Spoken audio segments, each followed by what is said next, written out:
اچھا یہ تو آپ کا ماننا ہے نا کہ جو شہید ہوتے ہیں وہ زندہ ہوتے ہیں، شہید مردہ نہیں ہوتے، کیونکہ اللہ رب العزت نے اپنے مقدس کلام میں واضح الفاظ میں فرما دیا وَلَا تَقُولُوا لِمَن يُقْتَلُ فِي سَبِيلِ اللَّهِ اموات۔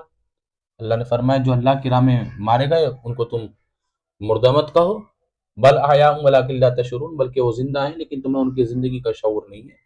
ایک جگہ فرمایا بل احیاء ولکن لا بل احیاء یرزقون، وہ زندہ ہیں بلکہ وہ زندہ ہے ان کو رزق دیا جاتا ہے۔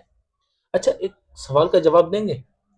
جو اللہ کی راہ میں شہید ہوا وہ شخص مردہ نہیں ہے، وہ زندہ ہے، اس نے زندگی میں کیا عمل کیا، کس طرح کے عمل نہیں کیے، لیکن بس اس کا عقیدہ صحیح تھا اور وہ زندہ ہے۔ کیوں؟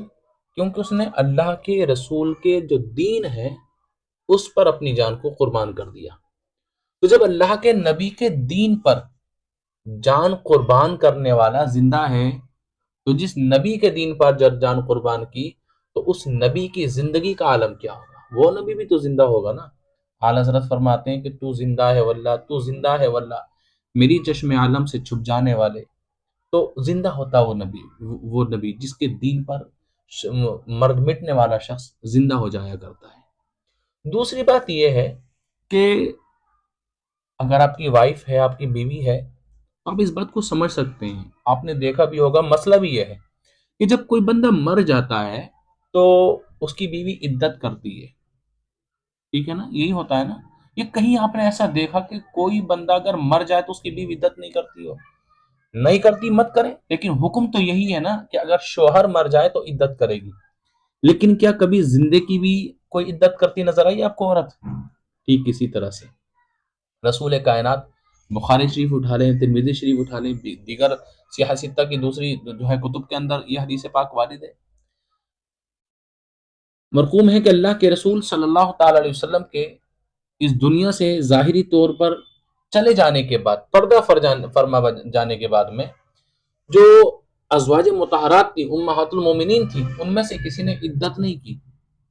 جی، جتنی بھی ازواج تھی ان میں سے کسی بھی زوجہ نے آپ کی عدت نہیں کی۔ جانتے ہو کیوں عدت نہیں کی؟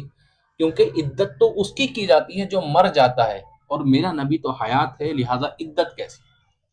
ایک بات یہ ہے۔ دوسری بات یہ ہے کہ جب کوئی شخص مر جاتا ہے تو اس کی وراثت کو تقسیم کیا جاتا ہے، اس کی جائیداد کو لوگوں میں بانٹا جاتا ہے، اور جو شخص زندہ ہوتا ہے اس کی وراثت وہ چاہے تو بانٹ دے اپنی حیات میں، اور نہ چاہے تو اپنے جو وراثت ہے اس کو تقسیم نہ کرے، اس کی مرضی ہوتی ہے۔ لیکن اس کے مر جانے کے بعد میں اس کی وراثت کو، اس کی جو جائیداد ہوتی ہے، اس کا جو مال ہوتا ہے، اس کو تقسیم کیا جاتا ہے ورثہ کے درمیان۔ لیکن رسول کائنات صلی اللہ تعالی علیہ وسلم نے جب وصال فرمایا، آقا کریم صلی اللہ تعالی علیہ وسلم نے پردہ فرمایا، تو آپ کی جو جائیداد تھی، وہ آپ کا جو مال تھا، وہ وراثت کی طرح تقسیم نہیں ہوا، ترکے کی طرح تقسیم نہیں ہوا، وہ تبرکاً صحابہ نے لے لیا اس کو، اور کچھ چیز ایسی تھی جس کا مالک کوئی نہیں بنا، خلفائے کرام ان چیزوں کے مالک رہے، وہ بحث ہے ایک الگ، اس لیے میں ذکر ہی نہیں کر رہا اس چیز کا۔ صحابہ کرام اس کے وارث رہے۔ رسول کائنات صلی اللہ تعالی علیہ وسلم نے ارشاد فرمایا، اللہ کے رسول صلی اللہ تعالی علیہ وسلم ارشاد فرماتے ہیں کہ ہم کسی کو دینار اور درہم کا مالک نہیں بناتے۔ جو انبیاء ہوتے ہیں وہ کسی کو دینار اور درہم کا مالک اور وارث نہیں بناتے۔ انبیاء جو ہوتے ہیں وہ تو دین کا اور علم کا وارث بنایا کرتے ہیں۔ تو کیا کہیں گے اس کے بارے میں وہ لوگ جو کہتے ہیں کہ اللہ کے نبی مر گئے، مر کے مٹ گئے، مر کے مٹی میں مل گئے، معاذ اللہ من ذالک؟ کیا کہیں گے وہ لوگ؟ کیا ہے کوئی جواب اس بات کا؟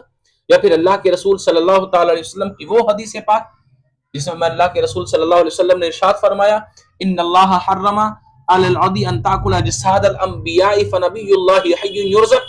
رسول کائنات صلی اللہ تعالی علیہ وسلم ارشاد فرماتے کہ اللہ تعالی نے زمین پر نبیوں کے جسموں کو کھانا حرام کر دیا ہے۔ تو اللہ کے نبی زندہ ہیں اور رب کی بارگاہ سے رزق پاتے ہیں، ان کو رزق ملتا ہے رب کے بارگاہ سے، وہ اس رزق کو کھاتے ہیں، وہ اس رزق سے فائدہ اٹھاتے ہیں، وہ جو اللہ رب العزت ان کو عطا فرماتا ہے۔ نبی کریم صلی اللہ تعالی علیہ وسلم کی حیات پر اور دیگر انبیاء کرام کی حیات پر ہمارے پاس بے شمار احادیث مبارکہ اور بے شمار جو ہیں دلائل موجود ہیں الحمدللہ۔ کیا آپ کے پاس ہمت ہے کسی بھی دلیل کو رد کرنے کی؟ اگر ہمت ہے تو کیجئے رد، اور بتائیے اس حدیث پاک کا مطلب کیا ہے جس میں اللہ کے رسول نے فرمایا کہ اللہ نے نبیوں کے جسموں کو زمین پر کھانا حرام کر دیا تو اللہ کے نبی زندہ ہیں اور اللہ کی بارگاہ میں رزق پاتے ہیں. اب ذرا خود تعصب کا آئینہ کو اتار کر کے دیکھیں کہ جہاں پر رسول کائنات صلی اللہ علیہ وسلم نے فرما دیا کہ نہیں جی اللہ کے نبی مرتے نہیں ہیں، اللہ کے نبی تو زندہ ہوتے ہیں، تبھی تو اعلیٰ حضرت نے کہا تھا کہ تو زندہ ہے واللہ، تو زندہ ہے واللہ، میری چشم عالم سے چھپ جانے والے. اعلیٰ حضرت علی رحمہ نے ایسے تھوڑی کہہ دیا اپنے پاس سے، اللہ کے نبی نے فرمایا تھا. اللہ اعلیٰ حضرت پر فتویٰ لگاتے ہو، اگر ہمت ہے تو اس حدیث پاک کی ذرا وضاحت کریں نا. اس حدیث پاک کے جو الفاظ ہیں وہ کن معنی میں استعمال ہو رہے ہیں کہ جن کا مطلب آپ یہ نکالتے ہیں کہ اللہ کے نبی صلی اللہ تعالی علیہ وسلم مر کر کے مٹی میں مل گئے ہیں، مردہ ہو چکے ہیں. اس کے علاوہ بے شمار دلائل ہمارے پاس ہیں، انشاءاللہ اگلی ویڈیو میں ہم آپ کو بتائیں گے. نبی کریم علیہ الصلوۃ والتسلیم یا دیگر انبیاء کرام، یہ جو اللہ کی راہ میں شہید کیے جاتے ہیں، جنہوں نے اپنی زندگی کو اللہ رب العزت اور اس کے دین اور اس کے رسول کے شریعت پر جن لوگوں نے اپنی پوری زندگی کو قربان کر دیا ہے، وہ کس طرح کی حیات پائے ہوئے ہیں، اللہ کی بارگاہ میں ان کا کتنا بڑا مرتبہ ہے.